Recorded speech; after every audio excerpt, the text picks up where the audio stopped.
देश का मिजाज वेस्ट। लेट्स माइक देश का मिजाज और खबरें वेस्ट से।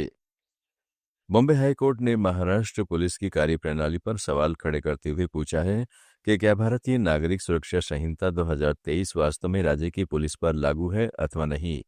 जस्टिस एएस गडकरी और जस्टिस आर भोंसले की पीठ ने दो अलग अलग याचिकाओं पर सुनवाई के दौरान यह टिप्पणी की और संबंधित अधिकारियों से जवाब तलब किया। कोर्ट ने मुंबई के संयुक्त पुलिस आयुक्त को निर्देश दिया है कि वे हल्फनामे के जरिए स्पष्ट करें कि क्या बीएनएसएस मुंबई पुलिस पर लागू है। अगर लागू है तो फिर पुलिस नागरिकों को ऐसे सम्मन क्यों भेज रही है जो न तो कानून में दर्ज है और न ही पुलिस मैनुअल में। कोर्ट ने कहा है कि किसी अज्ञात प्रक्रिया के तहत नागरिकों को सम्मन भेजना स्वीकार्य नहीं है। शिवसेना यूबीटी नेता और पूर्व बीएमसी पार्षद तेजस्वी अभिषेक घोसालकर आज भाजपा में शामिल हो गई। वह यूबीटी नेता अभिषेक घोसालकर की पत्नी है जिनकी उनके कार्यालय में हत्या कर दी गई थी।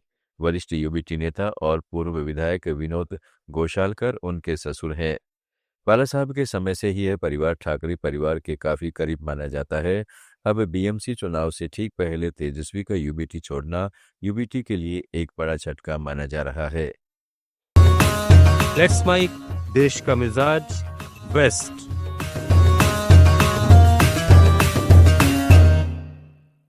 राजस्थान के मुख्यमंत्री भजनलाल शर्मा का आज अपने जन्मदिन पर पुंचरी का लोठा में दर्शन करने का कार्यक्रम था, लेकिन घने कोहरे की वजह से उनके हेलीकॉप्टर की वहां लैंडिंग नहीं हो सकी। हेलीकॉप्टर को आगरा एयरपोर्ट पर उतारा गया। मुख्यमंत्री के साथ उनकी पत्नी गीता शर्मा और पुत्र अभिषेक शर्मा भी मौजूद रहे। सीएम भरतपुर जिले के प्रसिद्ध धार्मिक स्थल पुंचरी का लोठा मंदिर में पूजा अर्चना करने जा रहे थे। यह संयोग ही है कि आज मुख्यमंत्री भजनलाल शर्मा के जन्मदिन के अलावा राजस्थान में भाजपा सरकार के कार्यकाल के 2 वर्ष पूरे हो रहे हैं। राजस्थान के जालोर जिले के निम्बलाना गांव के किसान नर्मदा पाइपलाइन के बार बार फटने से परेशान है। यहां से गुजरने वाली नर्मदा की मुख्य पाइपलाइन पिछले कुछ महीनों में कई बार लीक हो चुकी है। लीकेज के कारण किसानों के खेत जलमग्न हो रहे हैं। इससे अनार, जीरा सहित अन्य फसलें चौपट हो रही हैं। कल एक बार फिर पाइपलाइन में बड़ा लीकेज हुआ, जिससे आसपास के खेतों में घुटनों तक पानी भर गया, जिससे अनार के पौधे पानी में डूब गए। कई किसानों की जीरे की फसल पूरी तरह नष्ट हो गई। राजस्थान के ही हनुमानगढ़ जिले के कलेक्ट्रेट कार्यालय को आज बम से उड़ाने की धमकी मिली। यह धमकी एक ईमेल के जरिए मिली, जिसमें कहा गया कि इमारत को 5 मिनट के अंदर बम से उड़ा दिया जाएगा। यह धमकी जिला प्रशासन की आधिकारिक ईमेल आईडी पर आई।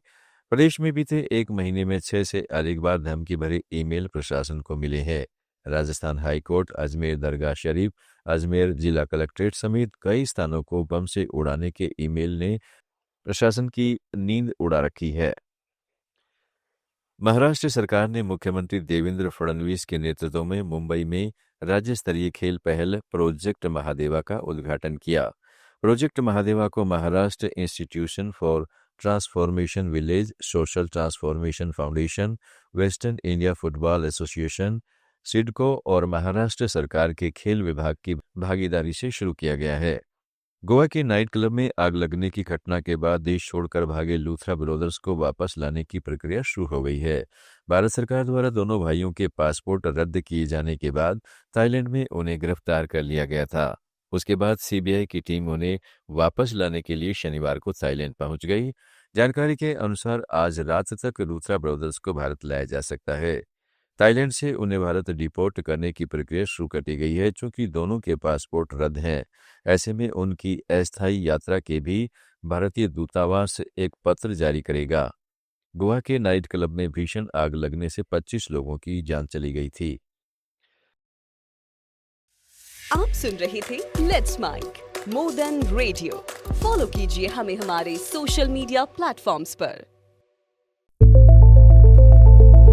It's time for news. It's time for More Than Radio. Presenting the first radio news app, Let's Mic. Let's Mic, a news-based app on your phone where you get to watch and listen news, talk shows, interviews, radio show podcasts. On Let's Mic, you get all relevant information of TV, print, radio, podcast, and digital. Let's Mic talks about every segment of life.